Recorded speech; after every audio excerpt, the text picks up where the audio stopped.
Hello and welcome to another episode of the Vinyl Collective with me, your host John, and me, co-host Toppe. Toppe.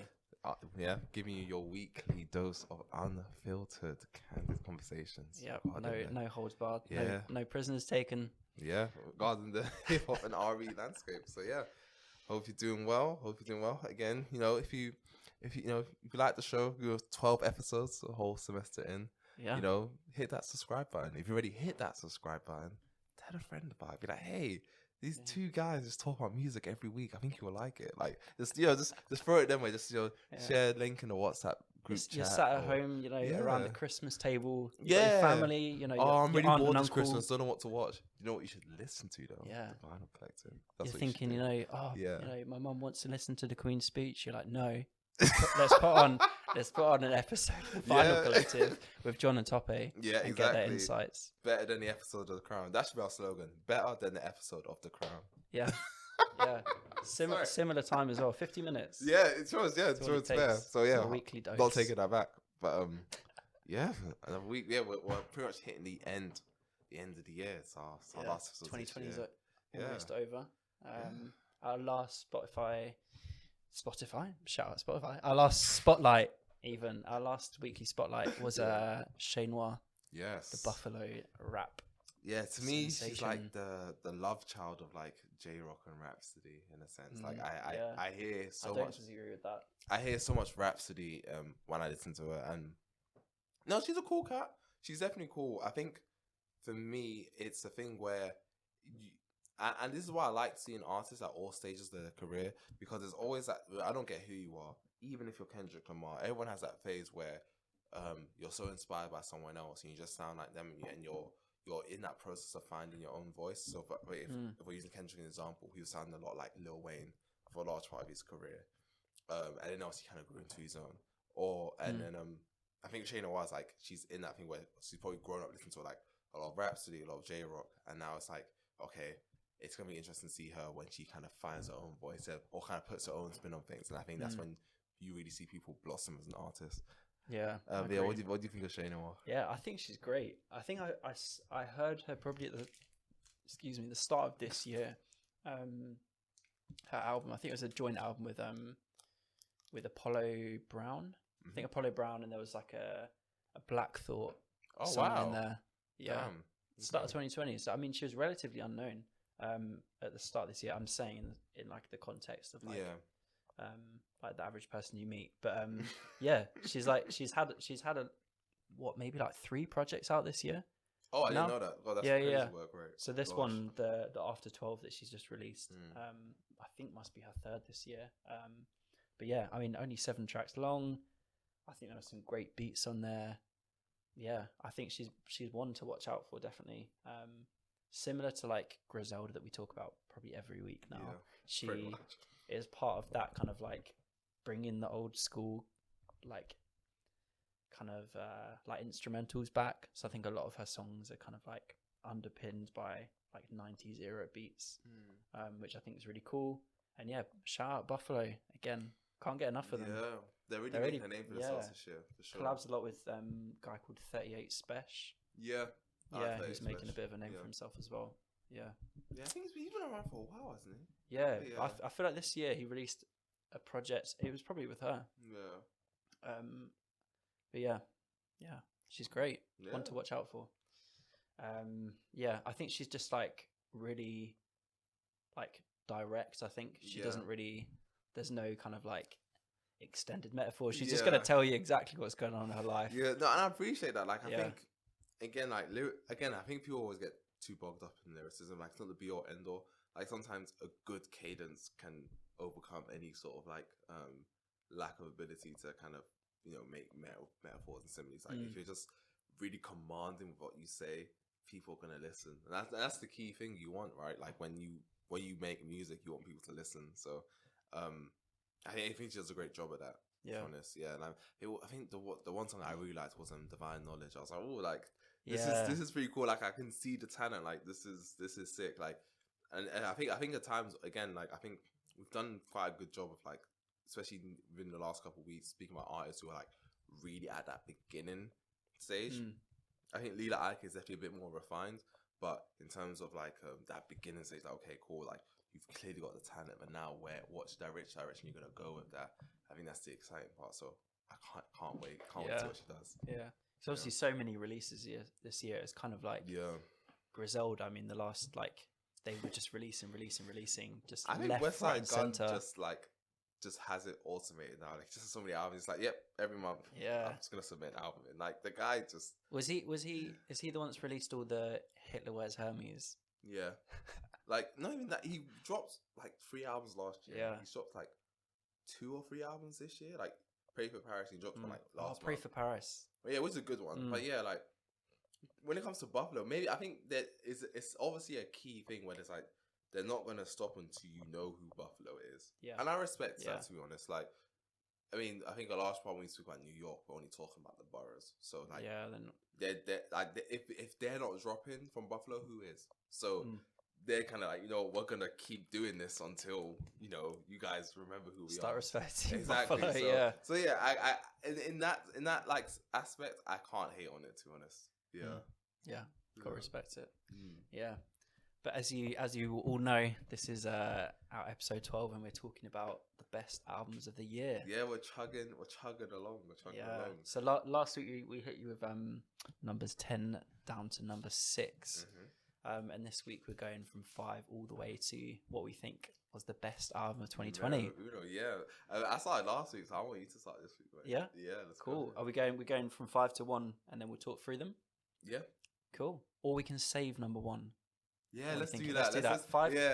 5 to 2. Okay, cool. And then we'll drop number 1. Cool. You already know what my number 1 is. There's no doubt. But anyway, number 5 was something Tope mentioned last week, and that was Run the Jewels RTJ4. Okay. I think that project was immense. I've been listening to it a lot the last few days. Yeah, like 38 minutes long. I feel like these two guys, as you said, they haven't missed. Like, also they just know how to produce an album of exactly the right length. Like 38 minutes. Yes. And 38 minutes of like packed in. They music. They talk about everything, and it's only 38 minutes long.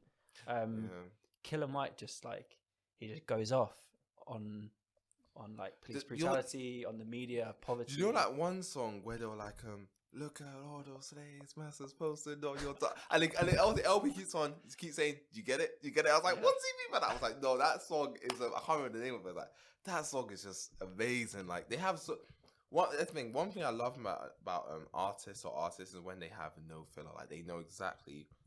They're very direct. They're very intentional about the message they want to send. Yeah, they're not trying to just add songs for the sake of adding songs. They want to make sure every song that hits you. And again, I think RTJ never misses that. No. And this song was obviously, as you said last week, like Killer Mike, very vocal. He had like that really famous like press conference in May or June, I think it was, in Atlanta, obviously where he's from, after the killing of George Floyd. So yeah, I think this obviously had a lot of elements of that in there. Some absolute highlights from the album. Holy Kalama Fuck. Yeah. That song is brilliant. I'm gonna quote something from from Goonies versus E.T. It's quite a few lines, but I'm just gonna read it out. Was it amazing, ain't it? How we made it feel and didn't fake it. Life's a disguise, the truth is butt naked. Used to be a time I didn't see and not say it. Now I understand the woke folk be playing.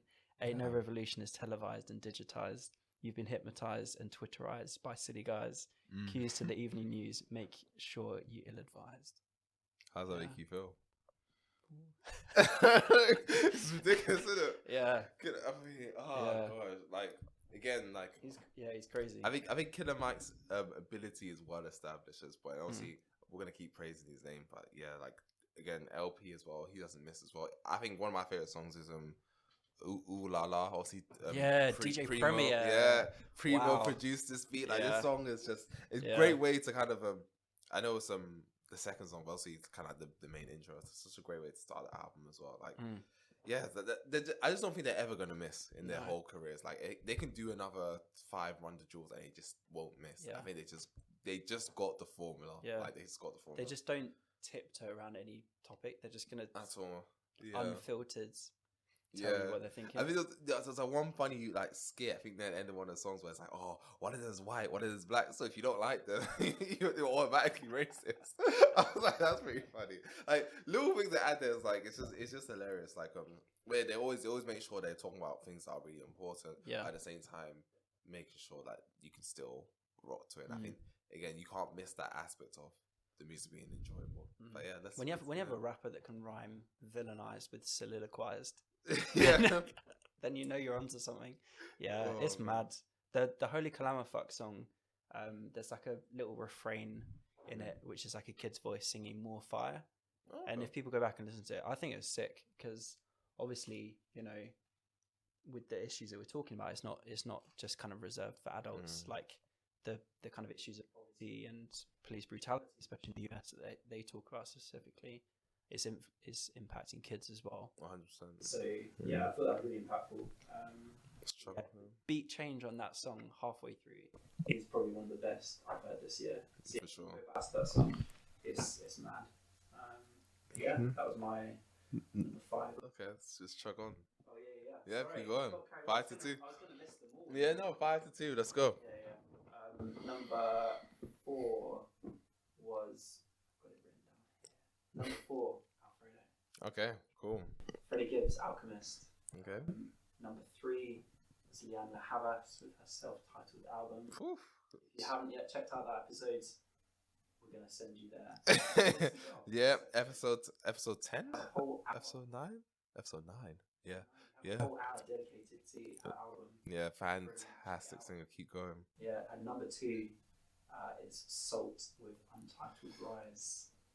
Nice. So how come Black Is didn't make the cut? I've listened to Untitled Rise more than Black Is. I think that might be why. I guess for me, this album was. I think I just enjoyed the soundscape a bit more. I feel like this. People might disagree. I think this album had more of the disco funk elements, which I thought was amazing. I mean, no, it's fine. I mean, no one listens is going to disagree. Who the fuck listens to Soul in 2020? Like, they're so mysterious, to be honest. Right, But yeah, I thought the elements of disco funk were really cool because you play that against the message of the two albums, which is something, you know, it's kind of like it's reactionary, talking about the Black Lives Matter movement and kind of racism that we all see around us today. So yeah, the message remains the same from album 1 to album 2. But this one is more, obviously the title Rise is more kind of it's uplifting, it's defiant, it's kind of celebratory in a sense as well of blackness and of being black. And I think, that's something in this album that I thought was really, really sick. But yeah, like you said, mysterious group. Inflow, we know, is the producer. We know that for sure. This man is on a... He's on a run. This guy, if you don't know his name yet, you should know who he is. I can't praise his name enough. I honestly think, and I don't even think this is an exaggeration. I actually think he is on course to be one of the best producers we've probably ever had in terms of hip hop and R&B. This guy, the versatility. This guy's versatility is absolutely nuts. He gave you Cleo Soul. He gave you Little Sims. He's given you 2 soul albums. He gave you Michael Kiwanuka. Yeah. This guy has not missed at all. Yeah. It's like he's even worked with an indie rock band as well. And the thing is, this is all within the past 2 years, guys. This is not over the span of 10 years. I just gave you albums within the last 2 years. This guy is ridiculous. And if you listen to all these albums, they don't sound the same. Grey Area, that sounds nothing like Rose in the Dark. They're not the same album at all. Neither are those 2 albums the same to either the soul albums that dropped this year. I don't know how he does it. I don't know what he has for breakfast. I don't even know if he's human. But he is honestly, in terms of because again, I don't want to go on a bit too much of a tangent, but I think when it comes to UK producers, I think we're just we're not used to many good producers. So when we have someone like J5, who's a good producer, oh my gosh, we go crazy. But obviously we kind of compare it to America. It's you know, this isn't, you know, you're not blowing out the water. But I think with Inflow, this guy's where are you getting this from? Honestly, this guy the is... strings, the funk, the all of it, like the kind of like orchestral elements of the album is crazy. Yeah, like it's like he's like a true born musician. Like I wouldn't be surprised yeah. if he's actually gone to uni and studied music. Like the guy Yeah. he just seems to know it all. Like it's ridiculous. Honestly, fantastic producer. Honestly, but this album, yeah. Number 2 for me, I think, kind of like the way I see this album, because I know a lot of like critics have loved it as well. This album, this year, but I don't know if people remember. You know Maggie Rogers. So No, she's kind of like I feel like some people know who she is. Anyway, there's a video of her. She was at like music college, whatever. Like Pharrell comes in for the day. The video went a bit viral. Pharrell comes in, listens to one of her songs in the class, and he's like sitting there. He's like almost tearing up, and he's like talks about how he had no notes for the music, just thought it was amazing. It was like singular, unique, and he had nothing else to say. I feel like that's kind of what these 2 albums have been from Salt, because there's nothing to like prepare or you for how to even navigate. You can't compare it to anything else because it's completely unique.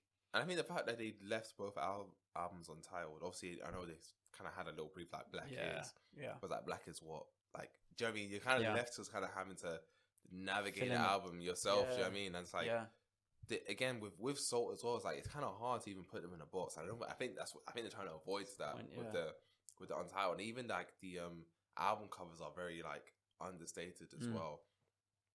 I think what they're doing is absolutely amazing. But again, it's like okay, well, what are you like? Do you know what I mean? I think that's the part I kind of struggle to reconcile with. Is like the music's good. I actually really like Black is actually, but which is the first untitled album. I know it's quite confusing for people, but yeah, it's like okay, well, yeah, maybe do they want to be defined? Like, I don't know. Like, are you guys gonna be mysterious forever? Like, it's kind of like reminds me when Her drops. Like, okay, but this is way harder because everyone knew Her was R&B. It was like, okay, well, where do we put you guys? Like, it's sick. I think like. Yeah, I mean everything about it, like even the interlude. I know I have a big thing about interludes. Like if you're gonna have an interlude or like a skit, it better deliver a message. Otherwise, take it out. And I think the interludes are they're never like superfluous. They're always delivering a message. Whether it's on like Rise, which is about kind of like love. At least I've interpreted it that way. Like Black Violins is the like polar opposite. Just brilliant songs like Street Fighter. Free, Little Boy I thought was sick. There's like a little refrain on it, which is really cool, like stripped back production. And then there's a quote from it which is like, little boy, when you get older and you're searching for the answers and the lost truth for those who look like you. It's like Cleo. We know Cleo Sol is a singer on it. Of course. And her voice on these 2 albums is Cleo immense. Sol is just, you know what it is like. I know people that legit would have her top 10 albums this year. Yeah, no, I think her voice is For me, she was just outside. She was just. I was gonna be on now. Like she was just outside. Like she dropped a really good album this year. But again, it's not. I mean, there's so many albums that come out in a year, so not making top 10 is not a diss to her. But like, not at all. It's weird because my first introduction to Cleo Sol was obviously in Selfish on the Grey Area. Same. And I feel like her singing was way, I don't want to say worse, but it wasn't as good as it is on her album. This album's insane. Like the girl can sing. Like the girl's really talented. So it's like, I think Cleo Sol is like another person. It's like, it's coming. Like, you know, same way Mabel came, like Cleo Sol's gonna come, and you know, people gonna be shocked. But I agree. Actually, before we kind of continue on to this, because I feel like it's gonna be a bit of overlap. Let me give my 5 to 2. Yeah. Okay, 5 to 2. So little drum roll. But my 5. So I have number 5, Benny the Butcher, Burden of Proof. Okay, cool. Number 4, similar to you, Freddie Gibbs and Alchemist, Alfredo. Yep. Number 3, J Hus, Big Conspiracy. Oh, number 3. And number 2, Conway, From King to a God. Second best album of the year. Yeah. Ooh. So yeah. Okay, talk me through that first. Yeah. Well, Conway. Second best album of the year, 2020. Yeah.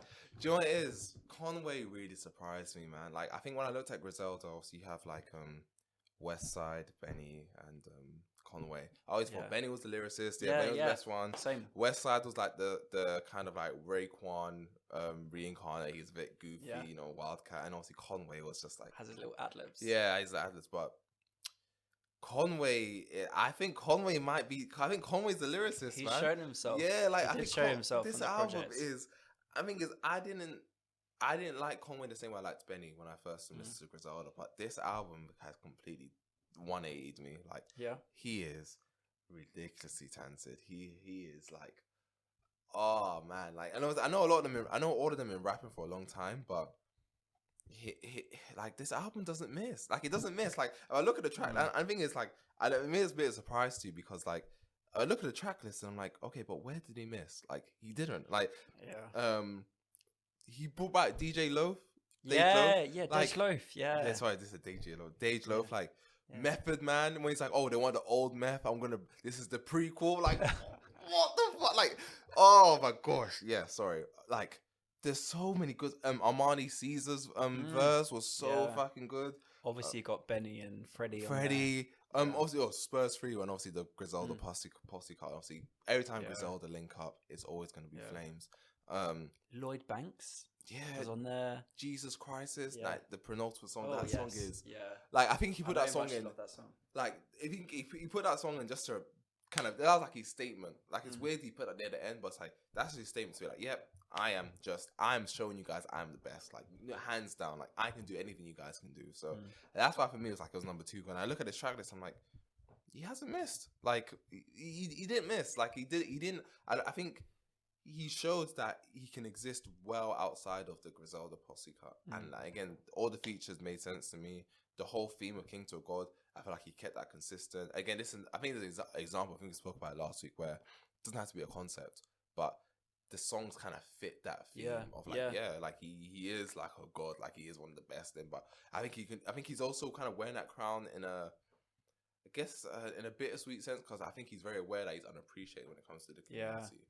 Yeah, and he definitely like there's still those elements that like make Griselda who they are, like those kind of like cold, like Dark Knight kind of beats. Like, you can kind of like it's sense really, of like atmosphere really, about it. It's really grim and like it's gritty. It's like a horror film. It's like lo-fi. Do you know what I mean? And I like that. Do you know what I mean? So again, obviously spoke with Freddie Gibbs' name like 100 times in this podcast. And we both have him at number 4. Yeah, that's Alfredo. Let's talk about it. Yeah, let's talk about it. The reason I have Alfredo above Alchemist Other, I mean, this says everything you need to know about Alchemist is that there are 2 albums there by him. But the reason I have it above is just because I think him and Freddie have a connection that kind of supersedes the one that Boldy James and Alchemist have.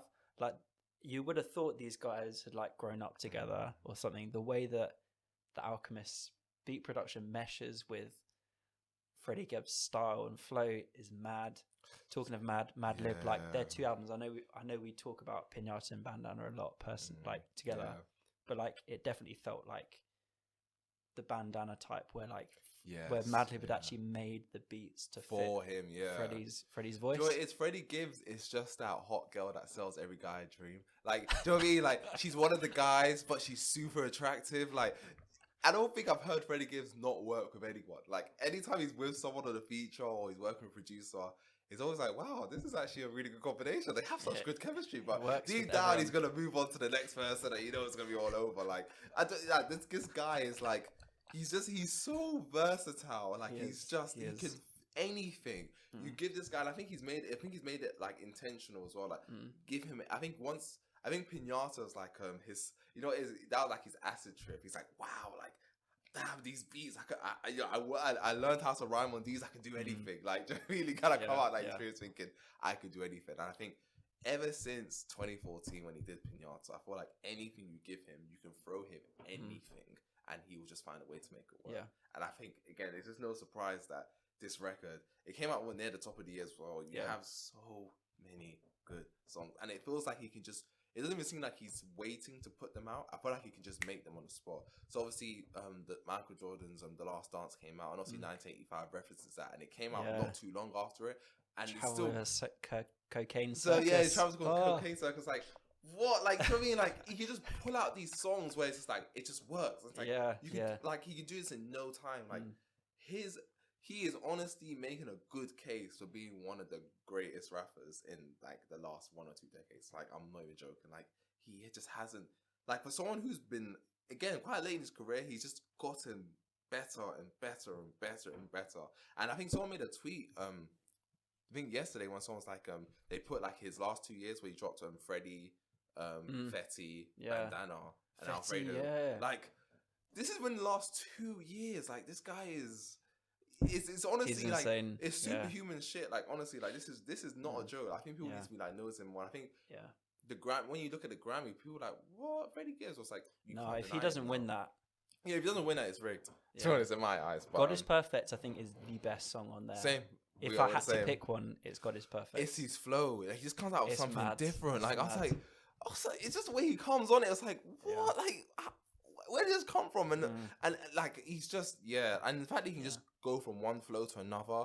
Like, I think the first flow, like the first verse, he's going in one flow, and then the other flow, he's changed up like gang shit. Talk around, like, you know what I mean? Like, he's just so seamless with it. Like, it feels like it's just fun. This is I think this is also something that really works about Freddie, is that like, not only does, so like 1 minute he's because he's so kind of like playful and like, he's just loving rapping. Like, he makes obviously the illicit sound exciting and enticing, and then he'll suddenly just like fucking hit you with a line like, was it, man, my uncle died off an overdose on like Skinny Suit, and he'll suddenly hit you with a song, like a line like that, and you're like, whoa, like waking up, like, okay, like what he's doing is no joke. Like, it's not all like glory and glamour. And he always does that with his songs. I think even PR, he'd be like, fuck the government, I got my own deficit. Like, he'll still comment on these things, but he'll do it in one line. Like, he'll kind of sum up everything in one line. Like, oh, damn, I know how he feels about that now. Like, he's so good at that. And even Alfredo as well. You look at the theme as well.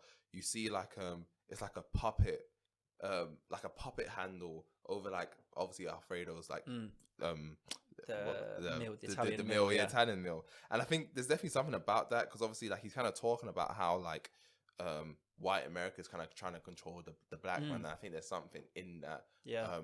I don't know, I haven't fully broken it down, but he's still kind of talking about these things. And even the way like there would be the commentary, like I think that there was a person saying, oh, like one day you're gonna see it happen, and you realize you're on a different page to everyone else. And do you know what I mean? And then he kind of talks about something that reflects that, and it's like, oh, okay, like, I see the connection there. He's just not, he doesn't have to hit you over the head with it, but he still finds a way to make it work. And obviously, we spoke about Alchemist, enough here, but again, like, the work, I think producers this year have just come up in a big way, maybe because they're all at home now. It's like they just have more time. But work rate Alchemist has been insane this year.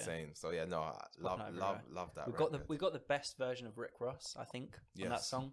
Yeah, Scotty Beam. It's a shame that she wasn't in the video, man. Like, no, honestly, I mean, she was asked to be in the video, but she's like, no, we're in a pandemic. But no, she has been giving us, like, every time there's been like an article made about it, she's put it on her Instagram story and stuff like that. So she does appreciate it, but it's just a shame. Like, then she was in the video. I thought that would have made it. Yeah, it would have made it. Do you know what I mean? But no, that's a really good. I think that's a lot of people's favorite song, like Scotty Beam, and it's a really good song. It's a really good song.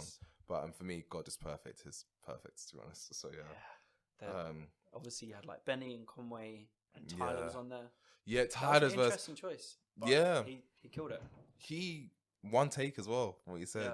Like, when he made that joke about Mykonos, and he said like Mykonos or something like that. That was really funny. Like, Tyler again, like, I think Tyler kind of hit his zenith as well. Once he drops Flower Boy, I feel like everything, like, it opens a door. And then Eagle, and Eagle as well. Like, I feel like there's like a pivotal moment in these artists' careers where it's like, okay, I reached the height I didn't think I could reach. Now I feel like I can do anything. And Tyler, he's always gonna bring it. Like, he doesn't really miss these days. So that was such a good record. So let's talk Leanne La Havas's number 4. No, number 3. Sorry, it's number 3 for me. Yeah. Go on. I mean, I loved it. Like, I think obviously when we did our whole hour episode, we just talked about like the concept of the album, like the relationship curve, arc, whatever you want to call it, like the cycle of going from like the exciting like days of like, oh, just seeing each other, like it's all just like sex, and then turning to like, oh, she's feeling more, and then she's feeling trapped, and she kind of sees the elements of like toxicity in the relationship, and then she kind of realizes she's in too deep, she can't escape it, and then kind of like gets out of it, and then we kind of end where we started with like Bittersweet. But I just thought the album just really worked. Like, the concept carried the whole way through. Her voice, as we said, is phenomenal. one of the best, if not the best, in R&B right now. Yeah. Yeah, there was just nothing really about it apart from maybe Weird Fishes, which I didn't Yeah. like too much. But yeah, I thought it was just a brilliant album. Okay, cool. Yeah. So Amazing. let's start with our number ones. Are we going there? Yeah, we're going there. We're doing it. I think it's time. Yeah. Let's do it. Okay, so my number one album of 2020 is Descendants of Cain by Car. That is K-A, Car. Cool. And what is your number one album? My number one is Leanne Havas, self-titled. Self-titled. Leanne Havas made it number one, man. Yeah. So we were speaking about Leanne Havas, so I'll go first. Let's go for it. Yeah. I think this Leanne Havas is honestly one you know what I do. You can see my face, right? But she is honestly one of the most talented people to come out of this country in a very, very, very, very long time, and this album just proves it. Like Blood, if she stopped after Blood will still be a fantastic record. Blood is still a fantastic record, but I think the fact that she's kind of come back after 5 years has not even slightly regressed in ability, like pretty much the opposite.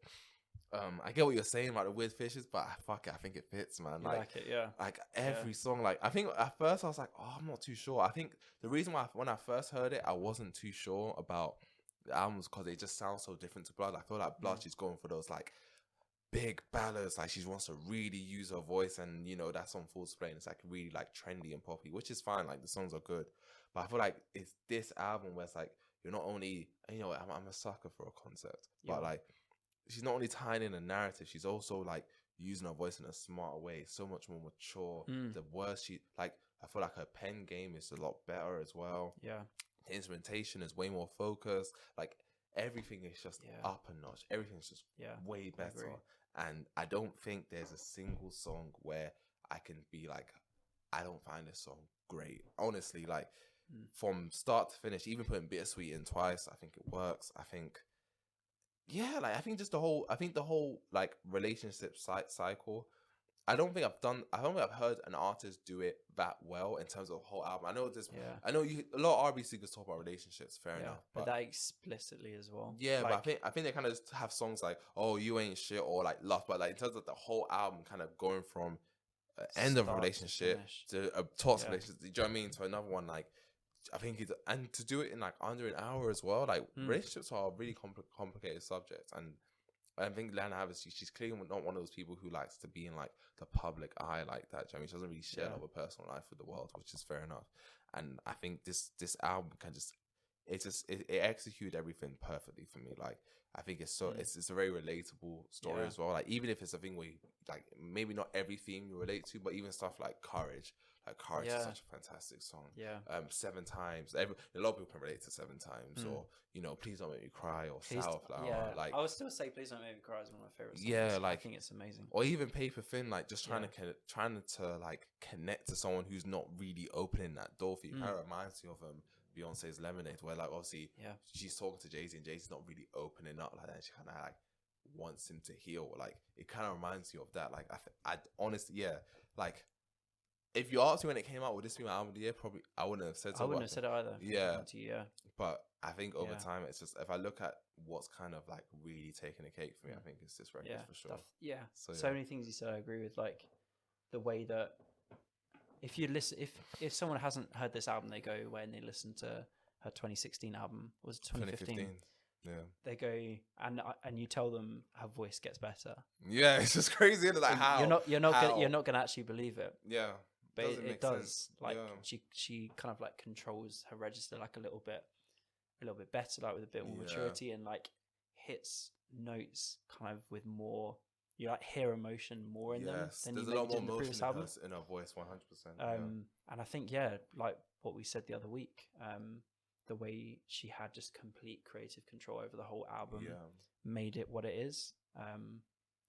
Just like. From the smallest things to like you know, everything's live instrumentation. We're gonna do as many takes as we have to until we get it perfect. It's just honestly, like I look back and I'm like, damn, like I'm really in awe of it. Like, and obviously you know London massive, but like, do you know what I mean? Like it's just kind of crazy like that that level of talent is in like your backyard, and I feel Yeah. like a lot of people still haven't like switched on yet in terms of like she's one of the best singers we have in the Western world, probably if not one of the best, if not the best, to be honest. So it's like I think it's about time where we kind of like, you know, we kind of like accept Wake up. it. Yeah. Yeah, we wake up, John. It's like there's nothing more she could do at this point. Like there's honestly, like I know the mobiles recognize it, but in terms of like international, I don't think there's anything more she can do. And I think I really feel sorry for her, because I really feel like if she went on tour, this would have been her time. I do think that for sure. But, Yeah. you know, that's just the way the world works. Yeah. What do you kind of see, I guess, from her kind of coming next? I mean, obviously she had 5 years between kind of albums. What I think she'll come back sooner. You think? Yeah, but I don't know if it will be like this. I feel like once you made an album you always wanted to make, it's not like you're trying to do that again. That's like more personal. Like you had a story you wanted to tell. I think she's told that story. I think next time will probably be probably with the band. I think she definitely is in love with that band. Yeah, she is. But I think it probably might be more of a loose concept, maybe kind of telling maybe stories that don't necessarily relate to her. I think it'll be more focused on the singing aspect of her, you know, artistry rather than the story aspect. I feel like this album is way more focused on the story aspect than singing. Like you can even tell, like she's not trying to belt out. Like she can hit some seriously high notes. She's not trying to do that here. She's trying to make sure the words hit you. Yeah, and I think maybe next album she probably will go for something that maybe flexes her singing muscles a bit more. Yeah, singing credentials. Yeah, but I think we'll hear her from her sooner than later. So maybe in the next couple of years. Yeah, we'll see. I would have loved to see this album live. I'm so happy I did. I'm jealous that you did. Yeah, literally right at the end of the February. Yeah, also had the BBC Symphony Orchestra and the Barbican, right? Like the Barbican. Yeah. Like it's just crazy. Like. She's honestly like it's even leaving me speechless on my Liana Havska. I really think she's that level of talented. Like honestly, I know we're gonna get her for a long time. Yeah, so people, you've got to listen up. Yeah, honestly. Moving forward, the Sentence, the Cane. Obviously, we reviewed this with Israel. Yeah. If you haven't watched that episode, go and check it out. It's a good. I still feel like we didn't do it justice. Yeah, but Old Justice, one of my Old Justice, one of the songs. One of the songs. Yeah, I mean, like. Where do I start?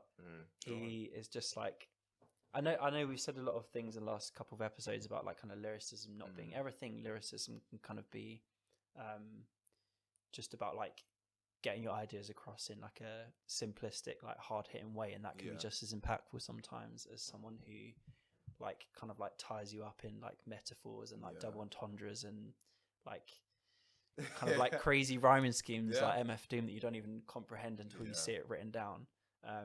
But I think in this case, it's not just his lyricism. It's I think it's just the concepts like running through the album that just blow me away. Like Car, if people don't know and people haven't listened to that episode, then he's kind of out of all the artists we mentioned today. If you think Griselda's underground, then you haven't met Car, because he is underground. He's deep in the ground. Mate. But yeah, he's from Brownsville. He's in his 40s now, I think. And he's released quite a few projects. Each of them are like very heavily concept albums. So he kind had of one philosophical. It's kind of based on philosophy. Yeah, like Samurai or Chess. Yeah, something like that. Crazy. Well, Knight's Gambit or Honor Killed the Samurai was his latest one. He had one, Orpheus versus the Sirens, which was like a kind of crazy Greek mythology. Like, what rapper writes an album about Greek mythology? It's crazy, just madness. Fables. But this one's more like distinctly kind of religious and biblical. Descendants of Cain, obviously, Cain and Abel, and he just kind of like carries that throughout the album. Like a lot of the things that we hit on previously are like his kind of understanding of like generational trauma in kind of his family, possibly, and like people he's met, but like specifically in like the Black community, and looking at how kind of you inherit the kind of bad experiences or the sins, or you kind of feel repercussions for things that people previously have done, or kind of the treatment of your kind of ancestors is kind of like dealt out to you as you grow up. And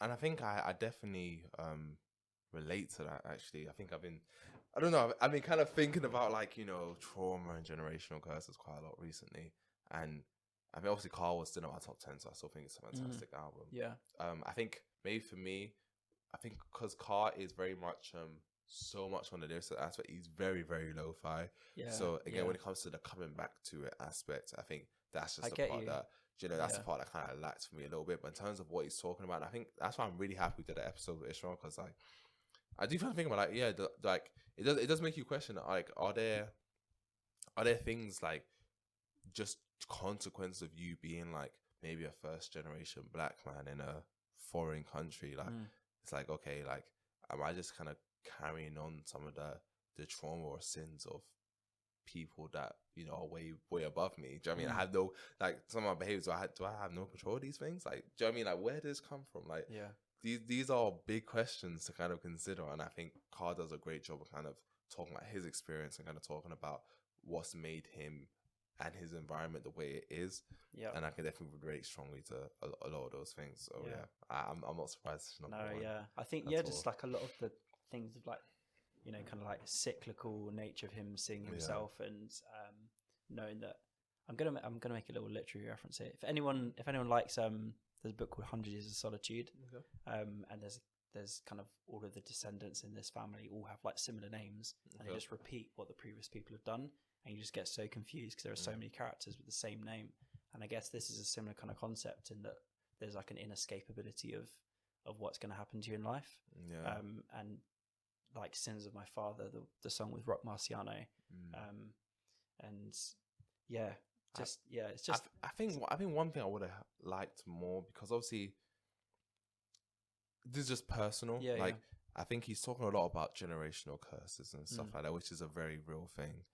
But I don't think he kind of, and I get it, I do get it, but he doesn't really come with any form of solution. It kind of just feels like it's just the way it is, and it's always going to be the way it is. And I think for me to kind of navigate through this world, I have to kind of believe that's not the case. I have to believe there's a way to kind of break from these curses and kind of, you know, change the cycle. Like, you know, if my parents ain't shit, then doesn't mean I have to be ain't shit as well. Like, there's a way to kind of like, it's hard, but I mean, there's definitely a way to kind of make the decision. But no, like that kind of stops with me, and I think it would have been interesting to see. Obviously, Carr's not in the streets anymore; he's in his 40s. I think it would be interesting to hear. Okay, how did Carr kind of break free from some of the things that he struggled with? How do you break that curse? Yeah. Instead of just okay, cool. There's his curses, and then he finishes with "I Love," which also, you know, if anyone knows me, that song will make me cry. Yeah, that song's a great song. Obviously, talk about him again. I think I said it. His enough wife, his mum, and his best friend. Yeah, his wife kind of like helping him learn how to read and stuff like that. Which is mad. If you look through any of his is just songs, incomprehensible at this point. Yeah. But I'm not trying not to shout as much as the last episode. But it's just no. Honestly, no. It really is a fantastic. I can see why you enjoy it. I think I also enjoy, because I know we said one of the criteria of like a great album in general, and then also for one of the albums of the year is replay value. And I know you said maybe you wouldn't come back to it as much, but for me, like a 33-minute album, I think something similar to MF Doom, I know we already mentioned him, and a lot of those kind of like wordsmiths in rap, you have to come back to them. So I think in order to appreciate Carl, you have to listen to each song like for sure 5, 10, 15 times to actually catch what he's saying. Because I listened to a ton of reviews on him, and you would just see people in the comments section like adding little phrases that you hadn't understood. Like, people like, there's a line like $50 hated by many men. You're like, shit, he's talking about 50 Cent. Like, what? Well, like, where's this come from? So I think for me, huge replay value. I know production kind of not. It's similar to Leanne Havas, because he had control over it, like he did it himself. But it's not as lo-fi as his other records. No, for sure. No, it's definitely. And if people listen to that and like, whoa, this is him on a crazy day. This is him like on a bender on the weekend, like he's going for it. Yeah, it's true. So that's definitely more accessible. And I think that's why he's kind of made my list this year. Like, he's definitely made an album that okay, cool. And I think for me, like, again, I always talk about how music kind of affects me, and I think this album as well, it just gave me a lot to think about. to be honest, as well. And I think that's why I was so happy with the episode on it. So I think that's why, like, no, this has to end up my list somewhere for sure. So yeah, what an album. So, man. That kind of closes out our year list. So obviously, Leanna Havison Carr, thanks for your work. But in terms of the year to come, what are you kind of expecting for 2021? I think maybe projects that we were hoping for this year will probably come out next year. I think obviously you were talking about like the cycles of artists, so we should be probably looking for like Top Dog to be releasing, to be releasing next year. Do you think it's Kendrick's time? It'll be 4 years since Damn in a few months. Possibly. I don't. If it happens, it will be later on in the year. I think maybe like end of summer or something. Okay. But yeah, I think definitely Top Dog. Yeah. Absol. It's been 5. It will be 6 years next year. No, 5 years. 5 years. There's 5 years this year. So 6 years next year. It will be 6 years this. Shite. Yeah. Damn. Okay. Fair enough. Yeah. No, it's 4 years this year. It came out 2016. 4 years. December 2016. 5 years next year. 5 years next year. That's too long. I was gonna say it's still too long. Obviously, Absol's due. J-Rock will be 3 years. Kendrick will be 4 years. Yeah. Schoolboy Q will be 2 years. SZA will be 4 years. So we'll definitely see SZA and Absol will be going on 5 years. Yeah. So I think all of them are coming in a big. I think if it wasn't for touring, I think they're waiting for the tour. Yeah, I get it. I think they all would have dropped this year. So maybe end of summer when they're looking for like, everyone to be vaccinated and stuff. Yeah. So I think once there's concerts allowed, I think they're all just gonna hit the world like a comet for sure. Yeah, I feel like it won't be that like build up of pressure and then just, like, the floodgates open. I don't think it will happen. I think it will be like a slower process in like. They are very methodical. Summer, and then I think it will really. I think they'll start off with Kendrick to get the hype going, Kendrick or SZA, and then but I think all of them are gonna come. Maybe not Schoolboy, but I think maybe Schoolboy. I know people didn't like Crash Talk like that, and I think he's aware of that. But I think all of them are gonna come in a big way next year. Who else? I think I think Jid gonna come next year. I think Jid and Saba are probably gonna come next year. Yeah, agreed. Looking forward to it though. Also, who else was I gonna say? Her. Maybe we're gonna see a studio album. Maybe we'll get her album. God, come on. I mean, if she doesn't do it now, she'll never do it. Like, again, I sympathize with maybe label issues or things of that nature. Again, I'm not sure. I don't know her, but if you're able to release projects and you're able to not get nominated, you're able to feature on other people's work, like, okay, what's stopping you from dropping? Like, if you're dropping like, part 1s and part 2s of EPs, then surely you can drop an album. Like, what's going on here? Like, do you know what I mean? Like, I'll be very surprised if her doesn't come out with a debut next year. And again, I am taking this year into consideration because obviously you can't tour, you can't make the money off the album the same way. But if she does not drop next year, then I don't think there's any hope for her. No, that's it. That's all I've got to say on that one. Yeah. I hope. I hope Mick Jenkins drops. I know he dropped the EP, which was brilliant. I know. EP's in the make art list, just as a little asterisk, but his EP was fucking phenomenal. Yeah. I thought it was gonna drop this year. It probably was going to. Again, don't know. Who am I else looking forward to? I don't know. To be honest, like, I try not to come with any expectations. I mean, it's been. I know the roots are never, you can't predict, but it's been 6 years this year since they released something. Yeah. So it could be their time next year. I was thinking the same about Kareem Bailey Ray. It'll be 5 years from The Heart Speaks and Whispers, which was I love. Those are the kind of artists you can't hold out for. You can't predict them. They'll just release when they release. Because legacy artists are, legacy artists. They kind of drop what they want. I think Frank Ocean might drop next year for sure. Yeah.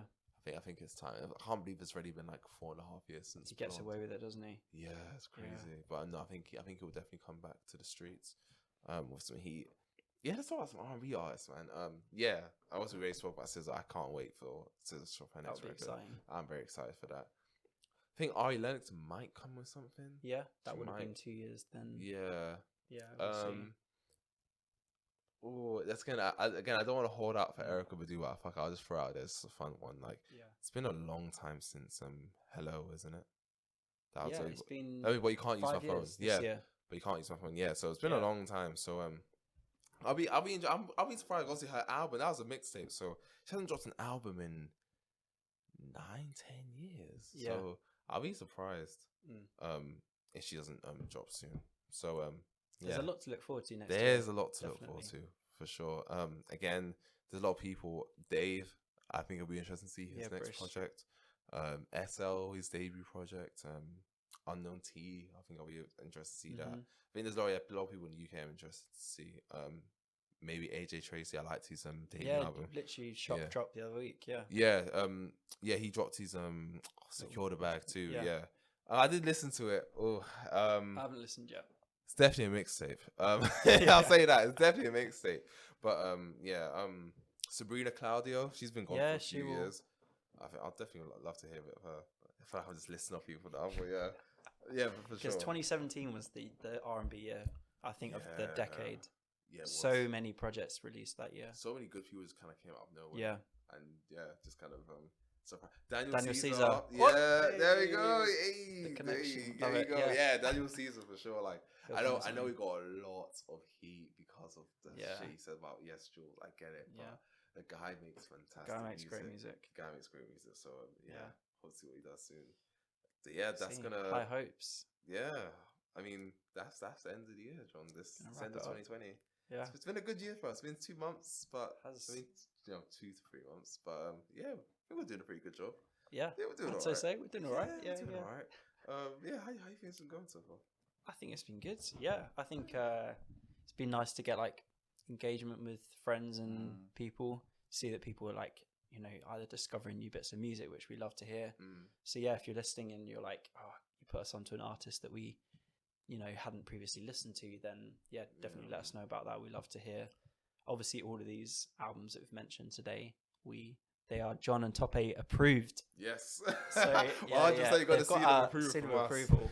100%. And you know what else has our seal of approval? Our Now and Then playlist. It does. And it drops every single week. But before we get into that, obviously, follow us on Spotify at The Final Collective. We're on Instagram, Final Collective Pod, Twitter at TVC Pod. Again, we have a YouTube channel, Vinyl Collective Pod, and we have a Facebook page coming soon. Probably will be here by the time you hear this, but it's in the works. But our Now and Then playlist, which is found on Spotify. So my now song is Kid Cudi, Skepta, and Pop Smoke. Yes, with their song "Show Out." Everyone's favorite song. Yeah, at the moment. I thought Skepta was brilliant on that. I thought it was great. And then my then song is "Push Up Your Lighter" by The Roots. Oh, that's I think is that the second Roots song we have? I feel like that is. Maybe, yeah. Okay, I'm gonna start with my then. My then song is "Will 2K," by Will Smith, from the Millennium album. I don't know. You know what it is when I think of New Year's, like I don't know. I always think of that one. So so Will Smith. That's my then. I do like him. My now song. Oh, this one's harder.